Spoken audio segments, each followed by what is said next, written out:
തീർച്ചയായും മാവേലിക്കര ലോക്സഭാ മണ്ഡലത്തെ കഴിഞ്ഞ 3 തവണയും വിജയിച്ച് ഹാട്രിക് വിജയം നേടാൻ കഴിഞ്ഞു. ഇത്തവണ 4ാം പ്രാവശ്യം അവിടെ മത്സരിക്കുമ്പോൾ ഞങ്ങൾക്ക് പൂർണ്ണമായ വിശ്വാസമുണ്ട്. കഴിഞ്ഞ 3 പ്രാവശ്യവും UDFനെ വിജയിപ്പിച്ച UDF സ്ഥാനാർത്ഥിയായി മത്സരിച്ച് എന്നെ വിജയിപ്പിച്ച മാവേലിക്കരയിലെ പ്രബുദ്ധരായ വോട്ടർമാർ ഈ തെരഞ്ഞെടുപ്പിലും UDF സ്ഥാനാർത്ഥിയായി മത്സരിക്കുന്ന എനിക്ക് നല്ല ഭൂരിപക്ഷം നൽകി വിജയിപ്പിക്കുമെന്ന് ഞാൻ വിശ്വസിക്കുന്നു. കോൺഗ്രസിന്റെ സ്ഥാനാർത്ഥി പട്ടികയിൽ അവസാനം വന്നേക്കുന്ന മാറ്റം മുരളീധരനെ തൃശ്ശൂരിലേക്ക് കൊണ്ടുപോയാണ്. അത് ഏത് തരത്തിൽ മറ്റു മണ്ഡലങ്ങളിൽ സ്വാധീനം ഉണ്ടാക്കുമെന്ന് കരുതുന്നു? അല്ല, മുരളീധരൻ ഏത് ലോക്സഭാ മണ്ഡലത്തിൽ മത്സരിക്കാൻ അർഹനാണ്. കാരണം അതിന് യോഗ്യതയുണ്ട്, അതിനുള്ള കഴിവുണ്ട്. വോട്ടർമാർ തൻ്റെ പക്ഷത്തെ കൊണ്ടുവരാൻ കഴിയും. കേരളത്തിലെ 2 സംവരണ മണ്ഡലങ്ങൾ ഒഴിച്ച് സംവരണ മണ്ഡലത്തിൽ ആ വിഭാഗത്തിൽപ്പെട്ടവർ മത്സരിക്കുവാൻ, ബാക്കി 18 മണ്ഡലത്തിൽ മത്സരിക്കുവാൻ മുരളീധരന് തീർച്ചയായും മുരളീധരൻ അത്രയ്ക്ക് സ്വീകാര്യനായ ഒരു സ്ഥാനാർത്ഥിയാണ്. അതുകൊണ്ട് തന്നെ അദ്ദേഹം വടകര മാറി തൃശ്ശൂർ വരുമ്പോഴും തൃശ്ശൂർ അദ്ദേഹത്തിന് അന്യമല്ല, അപരിചിതമല്ല.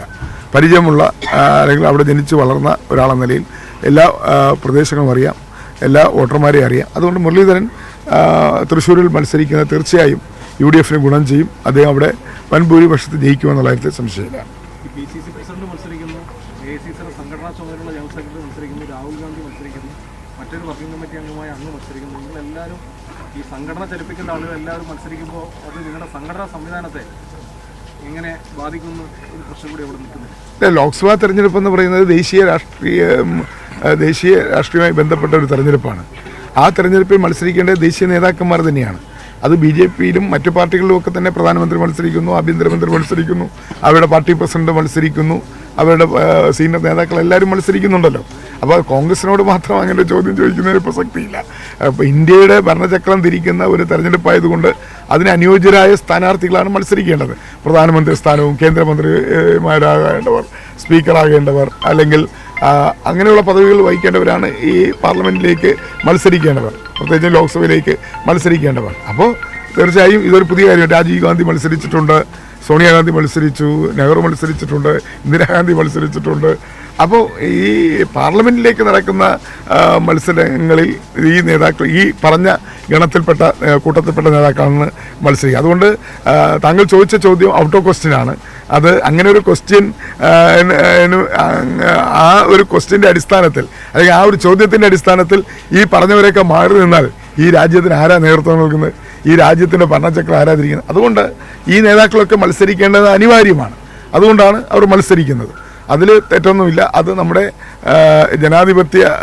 പാർലമെൻ്ററി ജനാധിപത്യത്തിൽ ഒരു കീഴ്വഴക്കമാണ്. ഇന്ത്യൻ പാർലമെൻറ്റിലേക്ക് നടക്കുന്ന തെരഞ്ഞെടുപ്പിൽ എല്ലാവരും രാജ്യസഭയിലൂടെ വരാൻ പറ്റില്ലല്ലോ.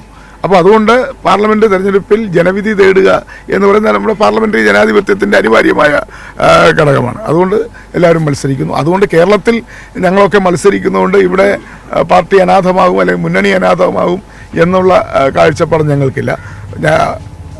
പോകേണ്ട നേതാക്കൾ, സീനിയർ നേതാക്കൾ മത്സരിക്കുന്നവർ, മറ്റു മണ്ഡലങ്ങളിൽ പ്രചരണത്തിന് പോകേണ്ടവർ അവർക്ക് പോകാനും കഴിയും. കാരണം അവർ ദേശീയ നേതാക്കളെ എപ്പോഴും മണ്ഡലത്തിൽ സ്ഥാനാർത്ഥി നില അവരെ പ്രതീക്ഷിക്കുന്നില്ല. ഇപ്പോൾ രാഹുൽ ഗാന്ധിക്ക് മറ്റ് സംസ്ഥാനങ്ങളിൽ പോകാം, മറ്റു മണ്ഡലങ്ങളിൽ പോകാം, അതോടൊപ്പം തന്നെ KC വേണുഗോപാലിന് പോകാം. അവരൊക്കെ ദേശീയ നേതാക്കളാണ്. അപ്പോൾ അതൊരു എന്തെങ്കിലും തരത്തിലുള്ളൊരു കുറവായിട്ട് നമുക്ക് അത് കാണാൻ കഴിയില്ല.